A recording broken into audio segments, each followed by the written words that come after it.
Siyala udumo Nkosi emandla nenkatolo nalamhla ekuseni. uNkulunkulu siyabonga ubukhosi bakho. Siyavuma busethe impilo tethu. Siyabonga luthando nemusa wakho empilweni tethu.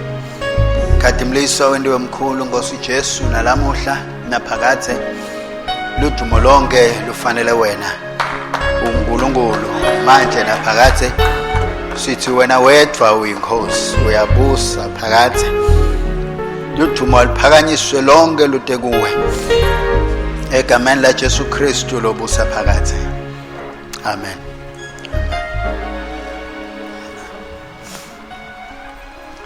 Sanibonani bazalwane, egameni lenkosi Jesu. Amen. Uyabusa Jesu. Busa phakathe. Amen. Etimeni tonke solo inkosi. Amen. Amen. Lelivi lelithi uNkulunkulu unemandla ekwenda ngetulu kakhulu kwalele sikucabangako nalesikuthandazako. Ngelilanga ngiyalivumela ukuthi libuse. Na uthi uyabuka eceleni uyabuka embili. Usho kunye nje ukuthi but God is able to do exceedingly abundantly above. Amen. Jesu inkosi bazalwane, are we happy?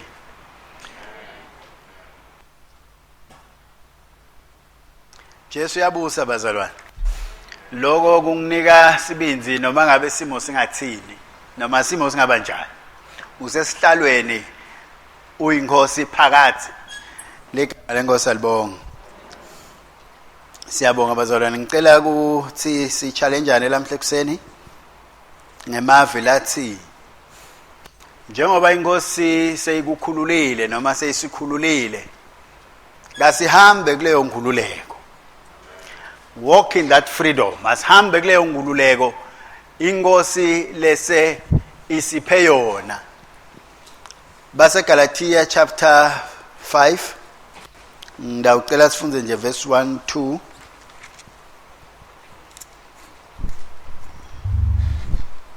Kristu wasikhululela ukuthi sihlale sikhululekile. Manini ke nicine ningaphinzi niboshelwe ejokeni lebugcili. Ngicela uphinze make. Kristu wasikhululela ukuthi sihlale sikhululekile. Manini ke nicine ningaphinzi niboshelwe ejokeni lebugcili. NaNkulunkulu adala umuntu bazalwane. Umdala umuntu ukhululekile. Inkululeko lenkulu ngilokuthi umuntu unaNkulunkulu. Uhlangene naNkulunkulu, uconnecte kuNkulunkulu. Lengifisa futhi ukunake ukuthi umdala umuntu Sathane netingilosi takhe tikhona. But umdala uNkulunkulu uyati ukuthi umuntu ukhululekile. Noma ngabe kukhona sitha, noma ngabe kukhona but ukhululekile ngoba lesitha asinamandla etikwakhe. Ahambe ke umuntu awele sonweni. Kungilapho ke umuntu sekadzinga inkululeko. Ngoba sono ngisona lesamletha samfaka kule ngcinzetelo yesitha sakhe. Now wafika Jesu atosikhulula emandleni esono. Sono bazalwane lesiletha umuntu engcinzetelweni. Nakafika Jesu one goat, this one dies paying uibadala yingadi leletha inhlawulo yesono semuntu. This one lives leletha kuhlukana kwemuntu nesono. Lengifisa sikunakeke lamhla singakahambisi emakhaya ukuthi kuze sihambe kule nkululeko le Kristu asinike yona asikhone kuqonza ukuthi Jesu usikhululile wasihlukanisa nanaku lebe kusiletha engcinzetelweni.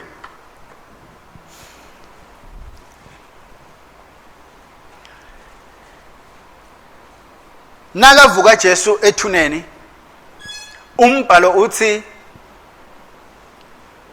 nguwe kuqala is the firstborn wekuvuka kulabafile. Lokho kukunika umqondo ukuthi kukhona labanye abalandelayo. Amen. Sine asikavuswa ngeke sivuswe kufeni nasesifile. Sivuswa ekufeni nasifika kuKristu. Ngoba nasifika kuKristu sithola le ndalo lesha lesihlukanisa nesono. Athi Ezekiel chapter 36 ngicela ngifundzele make verse 26.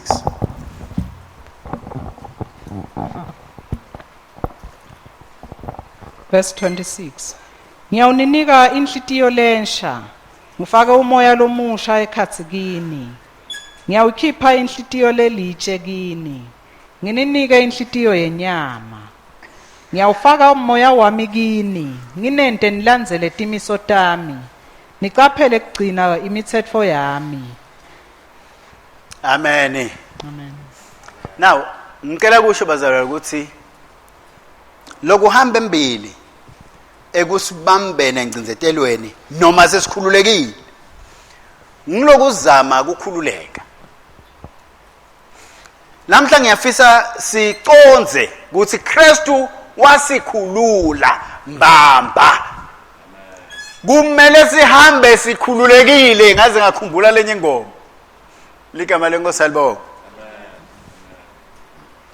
Nakavuswa Jesu kulabafile umbhalo uthi loku Kristu usidalwa lesisha. Nako ngicela ukunake. Indlela inkosi leyafika sihlukanisa nayo ngesono lengcinzetelo lokuletha ingcinzetelo kithi ukuthi asiphe umoya lomusha noma inhlitiyo lensha.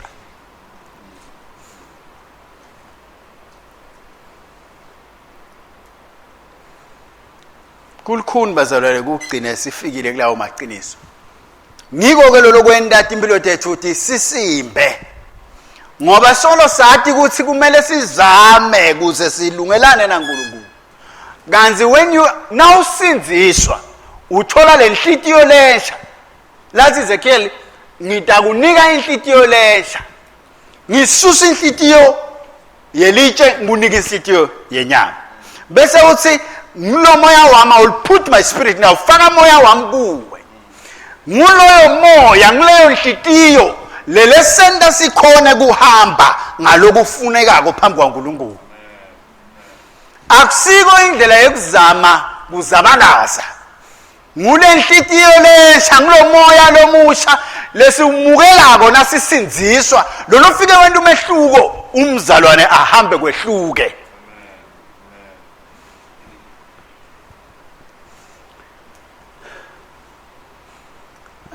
Ngiyacela bani ke khona bebagcokela okumhlophe nalokumnyama. Ngiyacela wena Richard come. Khona lokugcokela okumnyama. Okay. Kude lo Jutani. Buya sisana, buya ngala.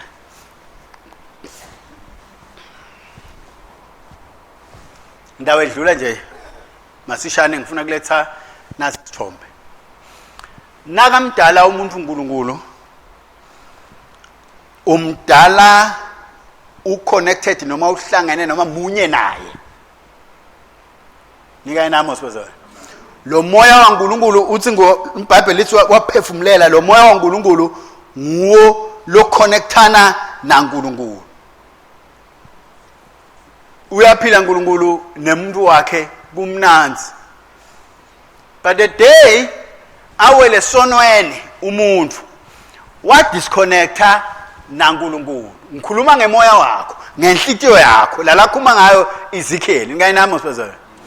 So naka disconnecta ngale moya wakhe wakhonekitha kulo lomubi, wakhonekitha esonweni, wakhonekitha kuSathane.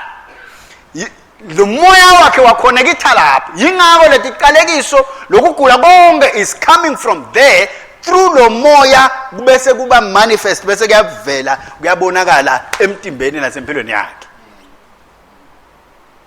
So when nakafika keKristu asikhulula esonweni akabhadalanga kuphela insengo noma imbadalo yesono sethu. But wase usihlukanisa nesono ngekuthi asinike a new spirit, moya lomusha, inhlitiyo lesha. Lo wathi kuthi kubambile ngalo moya, but nawumukela Kristu umthola moya lomusha, asala bambele ligobhoti, but wona sosidalwa lesisha sone moya lomusha lese anganamandla etukwakhe lo moya loyo. Athi Johane lo telwe uNkulunkulu akoni. Bese siyabuya siyalinterpreta ke thina sithi okay lisho ukuthi umuntu akawe esonweni alale. Lisho ukuthi akahlale esonweni, lisho ukuthi akoni kakhulu. Uyabona manje? Lithi nje akoni. Amen. Ngiyabona la ukuthi ngekuchutha hey manje sho ukuthi mina ngadalwa yini kahle ngo. No. Kristu uyimbewu is the seed. Ngayinamo swazana. Ungilelive. Nawe uthi Petro nitelwe kabusha hayi ngembewu lebhubhako kodwa ngembewu lengabhubhi lelive laNkulunkulu. So lelive lelingKristu lanqoba sono ngayinamba solena. Lanqoba sono kwafika esiphambanweni kwahamba waze wavuka ethuneni anqobile. Wena kutelwe kabusha ngalelo livi. Nawumukela Kristu that lelo livi lelo ngilo leliba alive liphile kuwe. Umukeleke kube ngilo sidalwa lesisha. Nika inamba zona.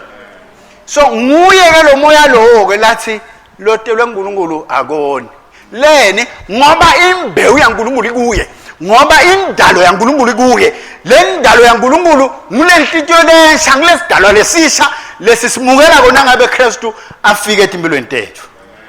Sihamba nguye ke lo sihlukanisako ke nesono loyo. Athi Petro 1:2 njengebantwana labasanza kudalwa langatelelane lubisi lokamoya asho mose lendathi nalinambitha niludla nikhule ukhuluma ngana indalo lele ngekhathi kithi ligama lenkosi alibonga. So ngayo ke le ndalo leya lobeka nemandla etikwakho ngenxa yesono akasanamandla ngoba akasakhoni kufinyelela kulo moya wakho ngoba lo moya wakho lo semusha sengilo Kristu lovuka ethuneni. Amen. Ngani bashaya idandla bazona.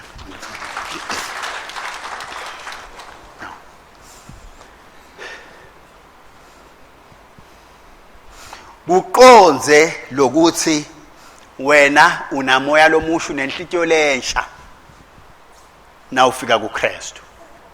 Ungazami kuhamba njengemuntu lozama chemical enhlitiyo lenzala. Azame kuyipanel beater ukuthi ibambe indlela. Kutosinza lapho ngeke ukhone, but the time ufika wathi lokuthi ngisidalwa lesisha nginenhlitiyo lensha nenhlitiyo le right lengenda ngime phambi kwaNkulunkulu ngingana kuthi sola ngingana kwesaba ngingana ngileyo ndalo ke ngiloyo moya lokuwe loyo. Lo lokwenta singakhoni kukhululeka sikuKristu ngilokuthi sihamba sicabanga ukuthi sitoni letithethelelwe. Kufuna ube ngiyam understand lo mbhaleni akayibhala lengoma ukuthi abe kuyiphi likuphi ligiya.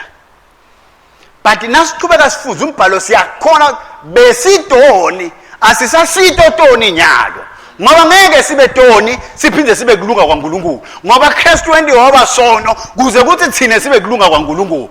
Lokulunga kwaNkulunkulu ngilendalo lesha lesitholayo lesenda sibe phambi kwaNkulunkulu simsulwa singanaqala.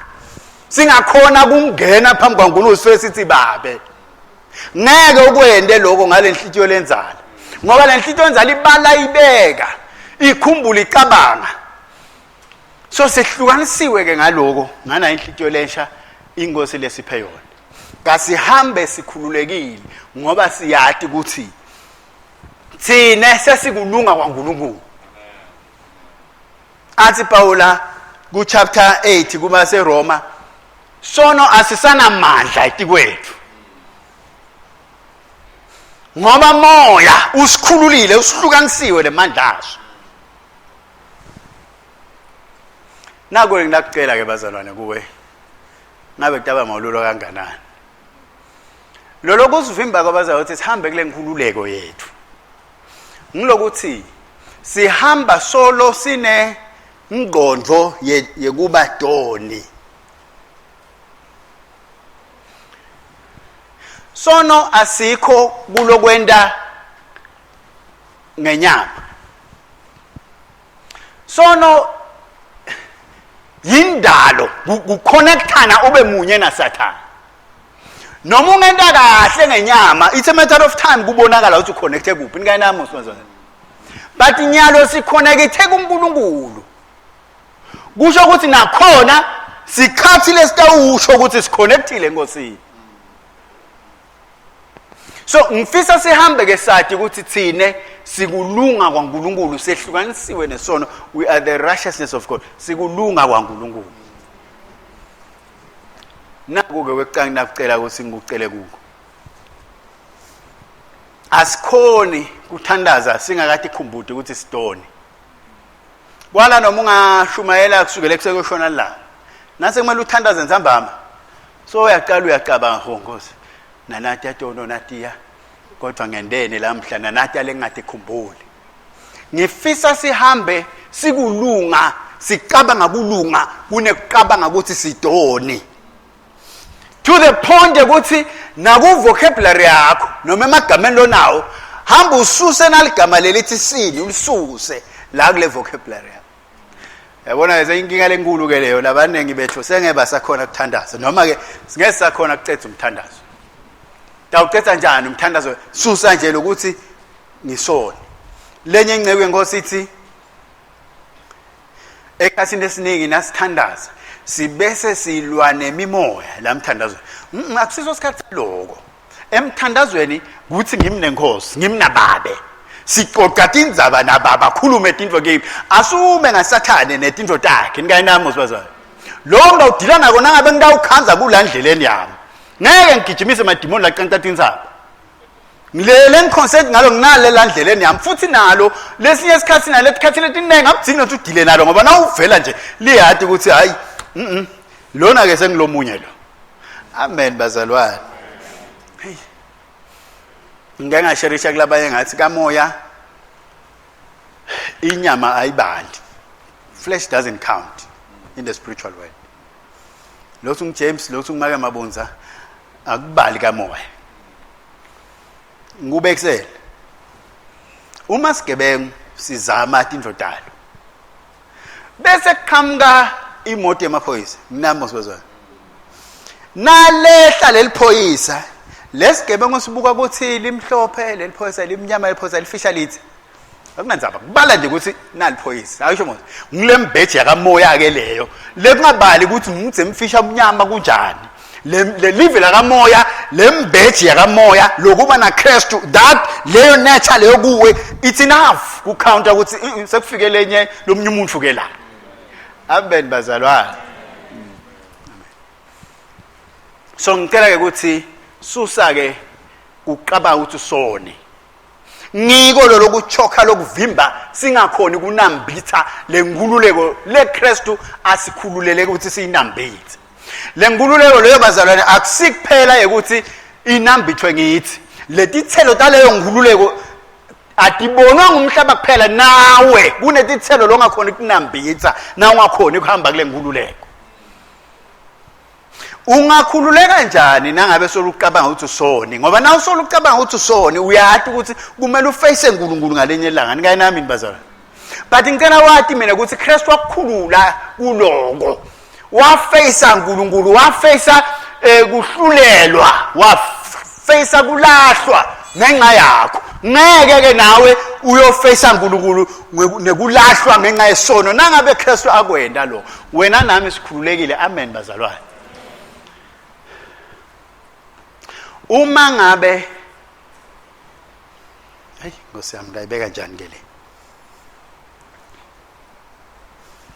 niyawathi mozomthandazo wami bazalwane lo nawe ukuthi noma ngingangithandaza emandleni ngangase ngiyabuka Nkosi cela ungithethelele nalamuhla netono Nkosile ngitende ngingadicabanga uyabona lokho kusenta sibe sin conscious kusenta sihambe sicabanga sitoni lengakunika kona mina kuyigaranti ngilokuthi uma Kristu aphila kuwe ngeke wone ungadi uma ngabe wonile ungadi Kristu ngakuwe don't worry about that ngoba lo moya nguwe uphila kutakutshela ukuthi utakutshela futhi ungakoni ukuthi hayike akusasiko lokho unika inamba sana naso wonile futhi utakutshela ukuthi hayike lungisa lapha kusuko kahle so akusiko kwethu kuhamba siyofisha siyofuna ukuthi ngabe tono ngitiphi letibhaqephe lengitendeni sikhululekile emandleni esisono sikulunga kwaNkulunkulu sikulungelene naNkulunkulu asikhulume tindzaba nababe ligama lenkosi alibonga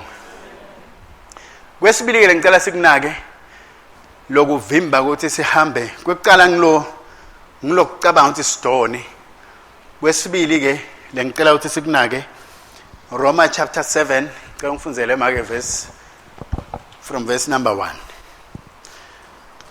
Bazalwane asengikhulume naku kini ninele nathi umthetho niyathi ukuthi umuntu ubuswa ngumthetho kuphela ingci yasaphila njengekuthi nje umfati lo senzile umthetho umbophele endvodzeni yakhe nayisaphila kodwa nayifa sewukhululekile kule mthetho bewumbophele kule ndvodza yakhe ngakho ke umfati nakahlala nalenye indvodza kanti indvodzane yakhe isaphila ubitwa ngekuthi yingwadla kodwa nakufa le ndvodza yakhe ngekwemthetho sewungumfati lokhululekile futhi angeke abitwe ngekuthi yingwadla nome angenza kulenye indvodza kunjalo ke nakini bazalwane bami nani ke senifile kuwo umthetho ngobe niyingcenye yemtimba waKristu nyalo senibakhe lo wavuswa ekufeni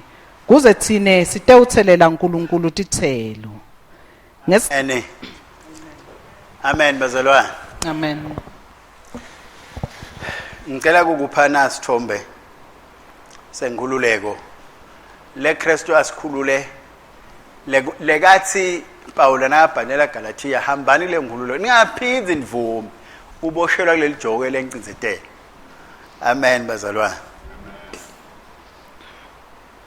ngihamba ke na lelijaleli thambe mbabane sidala kumathapha na ufika lapha kalobamba uyathi ukuthi imoto ti shona phansi kweliblow nangabe uke wahamba lapha so i-highway ngala but imoto tonke twethu bambe line tishone phansi kweliblow lapho ke bemthetho bafike bakuvumele ukuthi yendlula ke bakumise uyabona mos so lithe ke le line vele nasifika lapha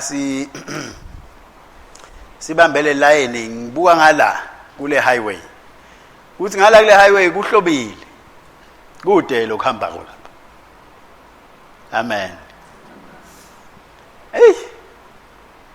ngithi ke leli jahe hayi man ake singene ngala shonele manje ke le nginga ngilokuthi siyathi ukuthi ngalapha wangena ngakhona kanti awuqualify ubiswa ngala ngisho manje naso ubiswa ngala ukhanze lunch futhi selithe selilemvu ngithi ke mina hayi asesingene sitawubona hayi ngikhiphe ngene ngalana ngibobothe yinze phela yena hayi officer lela ikhona khona ngihamba la ndleleni ngilungisile ukuthi ngilafe ngiphiche ngithini hayi tibethele nami ngiyasonzela ngiyasho ukuthi hey nako nase sivute la le office uyathi lendeni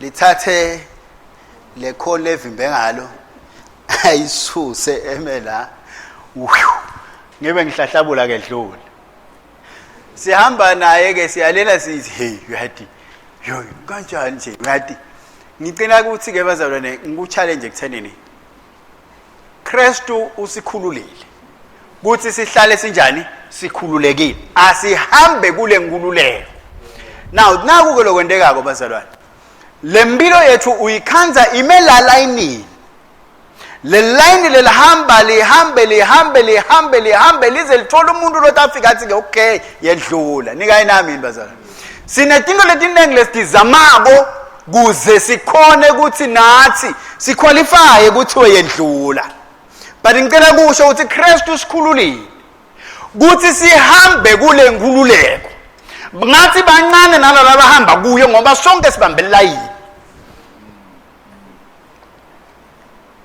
ligama lenkosi alibonga naku ke ngicela kukuveta ke kuba seRoma lokubanga ukuthi sisise singakhoni kuhamba enkululekweni uletha sithombe lapha ukuthi uma umfati ashadile ubophelekile ngekomthetho endvodzeni yakhe kodwa nayifa lendvodza lo mfati ukhululeke kuthini ukuthi angashada nalenye indvodza ligama lenkosi alibonga ngicela kusho ke ukuthi na Kristu aletha inkululeko empilweni yethu akasusanga kuphela tono tethu wasipha indalo lesha kodwa wasihlukanisa nanaku lebe kusibamba kusicezetelela esonweni wasihlukanisa nemthetho nakafa Kristu esiphambanweni abekufa lendvodza lesishadelayo lendvodza lengumthetho lendvodza lesibambile ukuthi hamba kanje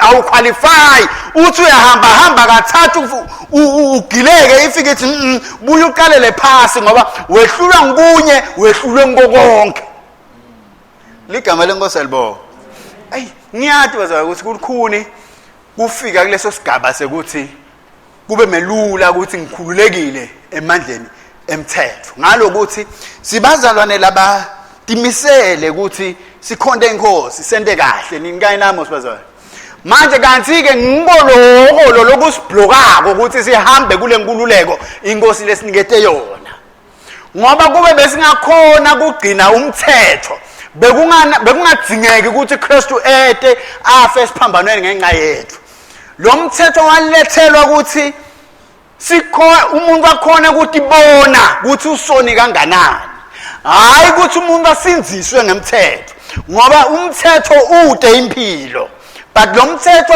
ukhona kukwatisa ukuthi usoni wena kanganani ngoba nakabeka umthetho uNkulunkulu kumuntu umuntu vele bekasoni akabangasoni after nasabeke lo mthetho abesone but bekangadi nesolo sakhe besikakabekwa etikwakhe until umuntu kufika umthetho uthi thou shall not ngulapho ke umbhalo uthi sona sase sithole amandla etikwemuntu ngoba lo mthetho nawuthi lesono sona siletha letinkanuko taloko lo mthetho lothi ungakwendi nikayinami bazalwane manje Kristu nakafa isiphambanweni wasihlukanisa nalo mthetho kuze sikhone ukushada nalenye indvodza lelenye indvodza lengugrace ngoba singeke sishade na grace nangabe umthetho usesela na Adam ona ensimini uNkulunkulu wamkhiphela ngephandle ngoba besamnyanya vele une kakhulu ebazalwane ubona lithando la uNkulunkulu ngekusiwathi nakona uNkulunkulu wahlaba isilwane wambathiza ngale ugadi yesilwane but wasuyamkhipha umkhiphelana umkhiphela ukuthi angadli kulesi sihlahla sempilo nikayinami sibazwana ngoba bese sekadle kulesi sihlahla sekona so beyangeke ke adle ngala kusho ukuthi lo muntu loyo abeyawuhlala angathi asilwane bani wamkhipha kuze ukuthi angaphatheki kusho ukuthini ke endlela ukuthi azafike Kristu akuhlukanise nalendvodza lengumthetho kuze ukhone ukushada na grace ligama lenkosi alibonga now naku lokwenteka ke bazalwane lo mthetho ugcina la layinini lekuthi qualifier wena ukwendile yini lokhu kwente kangaki nikayinami sibazalwane but grace ukhipha la layinini athi so uqualifyiwe wena uqualifyiswe nguKristu esiphambanweni suka la layinini ungene ngala kule highway so long as uhamba ubopheleleke emthethweni ngeke ukhone kuhamba ngala ka grace akuhambisani grace ulungela umuntu lowati ukuthi angikhoni ngithi ability kwenda kahle ulungela yena ke ngoba na umukela Christ uthi ngiyaqualifya ke mina ukuthi wena wende kahle ngikubeke ngala elayinini lenkululeko hamba ke kuleyo nkululeko ungaphinzi uvume ukuthi uboshelwe ejokeni lebuqila ligama lenkosi alibonga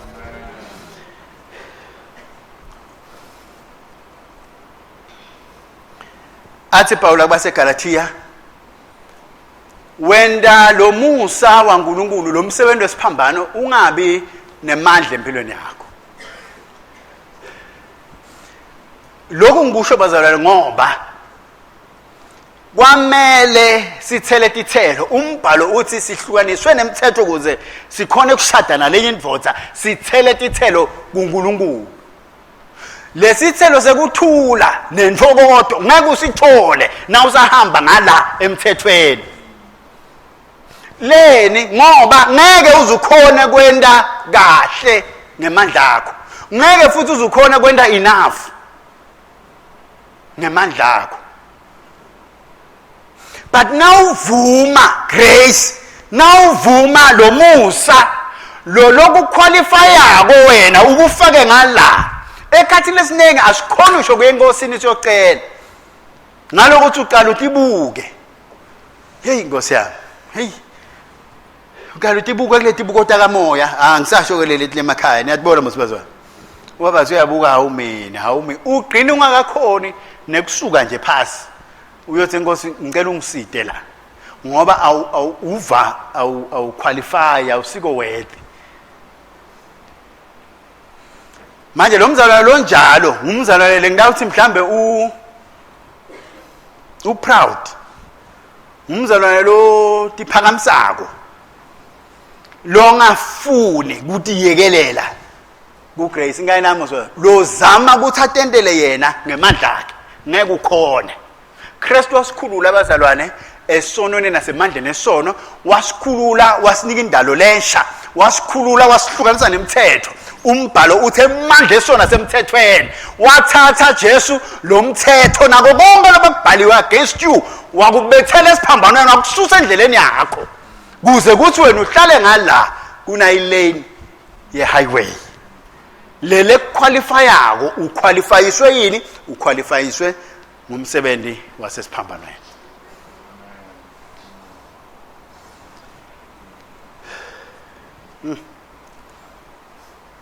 Kristu akana msebenzi empilweni yakho ukhuluma Paula kuleli bandla laseGalatia ngoba leli bandla lamukela Jesu empilweni yes but nase selimukele ngekholwa laselithi angeke simukeleke kuNkulunkulu singaka circumcise singakasoki so lokusoka ngibona sidinga kuze sibe kahle naNkulunkulu sothi ke Paula kanzi yini lele beyendiwa ngikristu esiphambanweni uma ngabe wena utolungelana naNkulunkulu ngekwemisebenzi yakho ngekwegcina umthetho kusho ukuthi Kristu akasana msebenzi empilweni yakho ungeke uncike kulo lokwendiwa ngikristu esiphambanweni ubuncike ethenini wena ukhona kwendani ncika kulo lokwendiwe ngikristu utobona tithelo letiqhamuka kuKristu empilweni yakho ngoba lo lokwendiwe ngikristu kungenta ngibe nesibinzi noma ngabe mina nangabe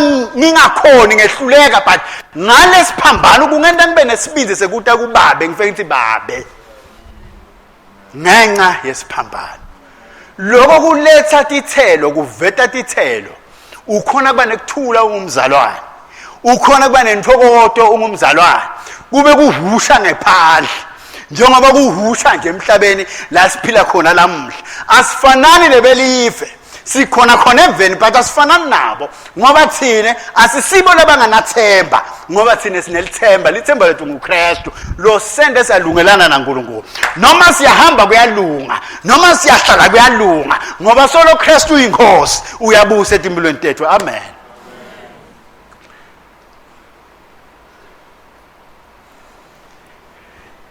khathini letinengi sizama hey ebazalwane niyawukhumbula yini umbhalo lothi Kristu wendiwa wabasiqalekiso ngenxa yethu kuze kuthi thina sibusiseke sibusiso saAbraham noma kuze sibusiso saAbraham sibe seti kwethu. Okay, buyangimba bazalwane ngibange nami ekugcineni kwalenza wena. Okay, angibute kanje na. Bangakhi labatiko ukuthi bona babusisiwe. Cebe phambi sesandla. Okay. Yeah, this is wonderful.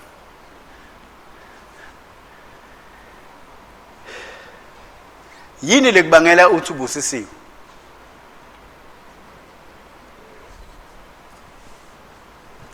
Khuluma nami mzalwane. Yini lethi wena ubusisiwe? Ngoba mina ndakubalela letinto letithi wena ukabusiswa.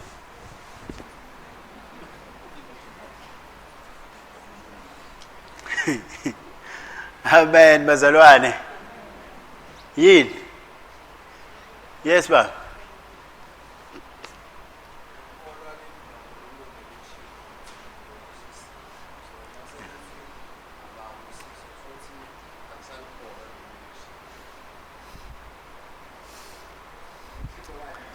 Yeah.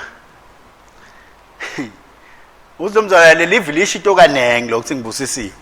So ngisho ngaloko ke ukuthi ngibusisiwe ngoba live lithi lisho njalo. Ebazalwane lo lokwenda singakhona kubonakalisa lobuhle nekuenjoy lobuhle. Ngilokuthi nanyalo mhlawumbe labanye bethu badzinga ideliverance. Ideliverance yakuphi yasesiqalekisweni. Sengikhuluma ilanguage kenyalo lesihambisana ngayo ke le. Uma ngubita ngithi ngifuna ukukhulula emandleni esiqalekiso. Uva kunqonywana.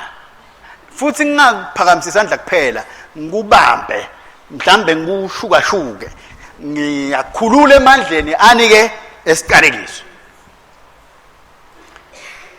Futhi nangikhipha tishumi. Ngiyathi ukuthi lapho ngenda njani? Ngithatha ini? Sibusiso bazalwane ngisuka kuphi? Esiqalekisweni. Nangisho manje.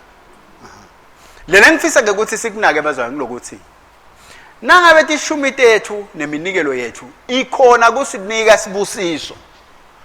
Kristu bekendanike esiphambanweni nakathatha siqalekiso. Asinika sibusiso saAbraham. Lokho kuyakutshela ukuthi ngeke tishumi tikubusise. Uma ungakabusiseki la kuKristu nikanye nami. Aw kukhona into eBhayibhelini leyashaya yathi mina ngize ngikhiphe tishumi kusenti. But umbhalo usayemukelekanga ngoba yayinike ekwendeni kwayo. Amen bazalwane. Ngifuna ukuthini ke ngifuna ukuthi thine lo lokho sivimbako kakhulu ngilokuzama ukuqualifya for the blessing. Nangabe bongakati khiphi nje tishumi ngeke ugadze ukuthi inkosi itakubusisa. Nawakati khiphi nje tishumi ngiko lokwenda ukuthi wagejwa imoto uyathi ukuthi Nkosi mayi mine ngilokuthi angakhiphi tishumi nikanye nami bazalwane. Kristu wakubusisa mzalwane asendokusita ngikulandzele ngekulunga. Kristu wakuhlukanisana sono ukulunga kwaNkulunkulu wena uya righteous. Hayi ngoba inyama yakho yenda kahle kodwa ngoba Jesu wenda kahle wasusa lendalo yesono wakunika indalo lelungile. Ngileso sizathu ulungile. Udzinga ukukholwa ngiloko kuze uhambe kahle. Uma ungakukholwa lo ngeke uhambe kahle. Uma ungakholwa ukuthi ubusisekile kude tishumi lo tikhiphe ngalokuthi awukholwa ukuthi ubusisekile kungeke kuze kwendeke usithole sibusiso ngekwenda kwenyama yakho. Usithola ngekwenda kwaKristu esiphambanweni. Ngeke ukuthole kulunga ngekwenda kwenyama yakho, ukuthola ngekwenda kwesiphambano. So thina kuze sihambe kule nkululeko asincike kulokwendiwa nguKristu wangipha indalo lesha ngilungelene naNkulunkulu kunginika sibindi sekuvela phambi kwenkosi hayi ngoba ngente kahle ngoba ngilolo lofike uvimbele nkululeko ngoqalata ubuka ukuthi ngente njani ngakunika mina isibindi sekuthi noma kanjani utohamba ugileke emzalwane angakabuyi iJesu hey khona lo ngibuka kabi hey khona ngibuka kabi lesibindi leso ngakunika leso but lokho akukwendi ukuthi bese ubasone ngoba moya waNkulunkulu lophila kuya kutshela ukuthi mzalwane wena ugilekile la ugilwe kunawo vuka ubambe ilayini ngani nami bazalwane sincika kulokwendiwe nguKristu hayi emandleni akho ngoba emandla akho atohluleka bese uma sesibuyela sincike emandleni ethu sesibambe ilayini sizama ngekwenda kwethu bese tithelo athi sabonakala empilweni tethu nawe uhamba ugcina uqalata uthi yenkosi kodwa vele kwendeke njani empilweni yakho legama lenkosi salibonga ngicela kugcina ke basefeso chapter 4 verse 24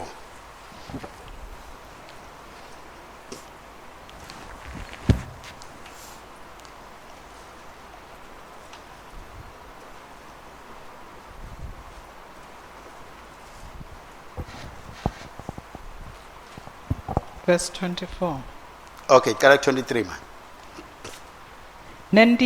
nendiwe nibe basha emoyeni nasengqondweni yenu yembathani umuntu lomusha lowadalwa wafuta uNkulunkulu ngekulunga nangebungcwele beliciniso okay awungiphinzele lo 23 uthi nendiwe noma nendiwe uthini manje ase kumlana umuntu lomdzala wesimilo sakucala yebo ke lose onakala ngetinkhanuko tenkhohliso yes nendiwe nibe basha emoyeni nasengqondweni yenu wonderful yembathani umuntu lomusha lowadalwa wafuta uNkulunkulu ngekulunga nangebungcwele beliciniso ngicela kugcina ngokuthi ngithi kule mpilo le bazalwane lesinayo kuKristu lempilo yenkululeko lesimele noma lesihamba kuyo leyo nkululeko lena impilo longayizami letendekalelako uma uvumela lenhlitiyo lesha ibuse empilweni yakho letendakalelako uma uvumela lo muntu lomusha abuse impilo yakho athi Paul mbathani lo muntu lomusha lokwenda kube likhulu ikakhulu nangabe umuntu afika kuJesu ngilokuthi lo muntu loyo ngawusebenzisa isilungu bese ngizama ukusichaza uzama kuconforma kube kude itransformation ngekhathi uzama kwenda njengoba labasinzisiwe benda kube kude lushintsho nenguquko lendeka ngekhathi sigijima sithi wena njani ngoba solo uyabhema kanti usinzisiwe itolo wena njani ngoba sikubona ngathi wena solo uhamba uyabhamba kanti sikubonile itolo ukuthi uphakamisa sandla bese wenda njani ke lo muntu bese lo muntu uyayiyekela lokuhamba kwakhe nika inamo sibazwa so hamba ke njengalo sinzisiwe nina mina bazwa anzi lo muntu bekade ibhambela yena nakahamba angisho angisho then ke sesemkhumbuta athi phela wena usinzisiwe wena ufuna uhambise kwemzalwane lo sinzisiwe uyathi kumzalwane lo sinzisiwe uhamba njani kanjalo nje uhamba kanjalo nje so lo muntu ahambe la ngephandle anje akhombisa lokuthi yena uphathe iBhayibheli lakhe una Jesu wakhe uyahamba ezulwini ngelilanga azama kuconforma kubuya kule standard sekuphila kwemzalwane kube kude inguquko leyendeka ngekhathi enhlitweni yakhe. Bese Petro uthi dlanini lolubisi nitawukhula. Lokudla lolubisi lokuhlala la nkosini kwenda lo muntu wangekhathi akhule. Nakakhula lo muntu wangekhathi uthatha i-charge, uthatha amandla kuleyo mpilo. Tithelo tiyadivelela. Athi Jesu kubase ku John chapter 15 athi hlalani kimi mina ngumvini nina nimagatsha. Ngeke ligala lihle lapha emvinini libe lizama ukukhipha tithelo. Ninami bazalwane. Le tithelo tithathe ndakalela ngalokuthi le mina uconnected lapha emvinini. I-secret yethu ke bazalwane kuhamba kule ngululeko lesinikwe yona. 1, kasatini ukuthi Kristu usikhululile. Kude lolo dzinga kukwenda wena kuze ukhululeke. Nangabe kukhona awungitshele yini ngoba Kristu kwende konke lokuletha ingululeko empilweni yakho. Hamba ke kulelo qiniso lelo. 2, Kristu kunike indalo lensha lekwenda ukuthi ukhona kuhamba kahle. Nisela leyo ndalo ikhule ibuse empilweni yakho. Ngeke uzuphile impilo lethothisa uNkulunkulu ngekuzama ngetikhwepha takho. Kodwa nawuhlala lapha evini, nawuhlala emavini uqhubeke emavini ami, utaba ngumfunzi wami sibili uto lathi iqizo lakukhulula. So lokuhlala lapha evini kuletha lokukhula kwalomuntu longekhathi, kuletha lokushintsha kwalomuntu la ngekhathi bese kushintsha ngephandle kuyatibonakalela. Sibambe kakhulu ukuthi wena yenda nje. Khululeka mzalwane, Kristu wakukhulule esiphambanweni. Hlala kuleyo nkhululeko. Mane kwethu kasati ukuthi akukwamele sinqike kuleti khwepha tekwenta kwethu, asinqike kulamandla lomuntu lophila ngekhathi kithi. Ligama lenkosi alibonga. Umhlaba ikakhulu lamhla udzinga bazalwane labatiko ukuthi bakhululekile. Nabasaba behla benyuka, nathi sisaba sehla senyuka. Nabalangalala ebusuku, nathi asilale ebusuku. But umehluko bazalwane ukuthi uthi Kristu ngukhululile ukuthi uhlala ukhululekile. Noma simo noma ngawusha kanganani ngephandle bazalwane, sikhululekile kuKristu. Noma uyahamba lamhla noma kusasa akunandzaba ngoba sikuKristu. Ligama lenkosi alibonge bazalwane. Ngeke sikhalise kwabantu labangalati noma labangadani nenkosi ngoba thina sikuKristu. kuKristu kunenkululeko. Uthi Paul akuphila nguKristu, kuhamba nguKristu. Kimi kuyangifanele kuKristu. Ngubona ngekuhamba umuntu akhula ukuthi uyathi ukuthi yinye into lemqoko emhlabeni nguKristu. Kuthi into lemqoko ukuthi ungayiphilela ngaphansi susa Kristu, there is no meaning to life. No susa Kristu nje kude sizathu sempilo. Yini ngitshele lipalishi. Sizathu empilo yini emva kwalokho? So susa Kristu welipalishi. Yini imoto. Wasusa Kristu kude sizathu sekuphila. Futhi nguKristu lokunika izathu sekufa. Ligama lenkosi alibonga. Naku nguKristu ekuphileni, nguKristu ekufeni. Lo mzalo ukhululekile wena. Ukhululekile yawusha ngephandle noma kunjani ngephandle. Uma kuKristu, Kristu ukukhululekile. Hamba kule nkhululeko. Yekwathi ukuthi ukuhlukanisile naloku yawuke kuphinze kukumangalele. Wasusa umthetho lo nguyona ukumangalela. Waphinzwa kunika indalo lensha. Wena hamba kuleyo nkhululeko leyo. Liyana litulu liyashisa langa uma sikuKristu sikhululekile. Hamba kule nkhululeko leyo. Tithelo tale nkhululeko tithathivelela uma sinaka sihleli sihamba kuKristu. Amen. Ngiyasithuka mabazalwane sithandaze.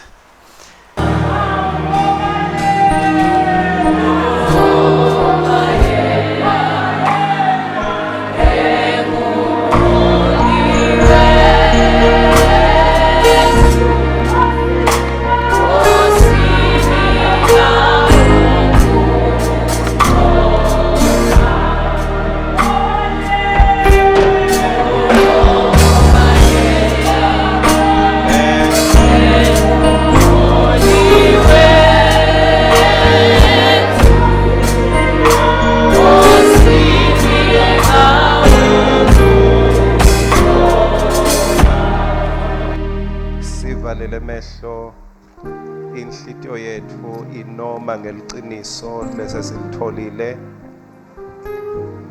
awuticabange lamhla ukuthi bekulanga lakho senixoxile wakhulumisana nawe uNkulunkulu. Uma ngabe bengathi bekuyi-appointment ye-interview mawuphuma bathi sewuchashiwe uhamba uye ekhaya unenjabulo ubacocele ukuthi sengichashiwe. Lamuhla i-appointment yethu beyithi sikhululiwe. Oh haleluya. Jesu nguye lo watiko la besiboshwe khona, nguye futhi lo sicocela indzaba uthi uyati kuthini ngikukhululile. Go and walk in your freedom. Hamba enkululekweni lengikwendele yona. Ngeke uyiqale kusasa, iyaqalisa esiphambanweni. Konke lebe kungemandla kuthi kukhulu kuba phansi kuyimimoya lebe inemandla ithi kwakho. Jesu la kushaya wakucitha wakuthela ngelihlazo ebaleni. Uthi Jesu sengikukhululile. Lethi thundi tako utawutibona kepha ubokwati ukuthi mine sengikukhululile. Ungasavumeli ingqondo netithundi lotibonako tikubuyisele ekuboshweni ngekwesaba. Loyo indvodzana lemkhululako uba ngilokhululekile impela. Kude leminye imetamo lengenda lokho Jesu lasakwendile. You are free. Mangabe ungayivumi ya Jesu inkululeko uyawuyezama kuze kube sekufeni ngoba kholomunye lonemandla ekukhulula ngaphandle kwaJesu lo wagcotshwa wafa eCalvary wavuswa. Endaliqiniswa ukuthi tonke tindzawo labo ungabopheka khona uhamba phambili to make sure wena mawumlandzela uhamba enkululekweni. Waze wayawuncoba nelithuna kuze kuthi nawe lithuna alisesiso sephetho. Jesu wami uyaphila, yini longayesaba endleleni. Babe losezulwini, yise wenkosi yethu Jesu Kristu. Kube kuhle kuwe lamhla kuthi usiphe livi lakho. Kube kuhle nakithi kutohlanganyela ngenhloso yekuva ukuthi usicocela diphi lamhla letawusethwala. Hayi lamhla kuphela nasebudzeni beliviki beminyaka sibe sinengqondo yekuthi uyathi Jesu ungikhululile. Angifuni kuba sigcila anymore. Kepha ngifuna kuphila impilo yenkululeko ngetulu kwako konke lengeke ngeva ukuthi umuntu kuyambopha. Siyabonga uNkulunkulu wethu ukuthi inkululeko yethu awukayibeki kumuntu ngoba umuntu angaba limited, angetela alale agule afe, kepha inkululeko yethu sinesiciniseko ngayo ngenxa yaKristu. Ngicela sesisho nje sisebenzisa umlomo wethu loyo lokhona khuluma longakhoni akhulume ngenhlitiyo yakhe. Sikholwa ngenhlitiyo ngemlomo sibese siyasayina siyavuma ngemlomo. Lokho kubese kuba njengaloku kunjalo ezulwini. Masivuma ngemlomo wethu sisuke sithi yes nalamhlabeni akube njalo. Asivume ngana ngemagama sithi Nkosi Jesu ngiyabonga ukuthi wetela kukhulula mine ngesiphambano sakho, ngekufa kwakho, ngekuhlupheka kwakho, ngekucalekiswa kwakho, ngekwendiwa sono kwakho. Mine sengikulunga kwaNkulunkulu, mine sengikhululekile. Konke lo wangikhulula kuko kungekwami. Mina ngitawuphila kule nkululeko lo ngipha yona ngemusa. Thank you Jesus. Babelo ngcwele ngiyala nyalo konke lengabe kuhlanyelwe sitha imimoya yaso lukhula lolutshalwe sitha empilweni yalongcwele wakho. Watshala lukhula lokuthi wena uboshiwe, watshala lukhula lwemimoya nemadimoni. Ngeligama la Jesu I command every evil spirit to lose its hold. Noma ngabe kwangena ngamuphi umnyango, ngithi ngelibito lenkosi yethu lenguJesu Kristu, wena wakhululwa, wena wakhululwa, wena wakhululwa. May you realize the freedom from every power of the enemy. You are no longer a captive. You are no longer a slave. You are no longer in bondage. Your freedom was declared and offered by Jesus Christ when he announced it is finished. It is complete. That sacrifice was sufficient to bring freedom to every captive. Ngako ke nawe nami singulaba khululekile, singulaba khululekile. Yes, may we stand in that freedom and give him the praise, for he is worthy of all praise. Amen and amen. Amen, amen, amen, amen. Singahlala phasi bazalwane. Mangabe uva kukhona lisito loludzingako empilweni yakho yakamoya, ungabi ulwa wedvana.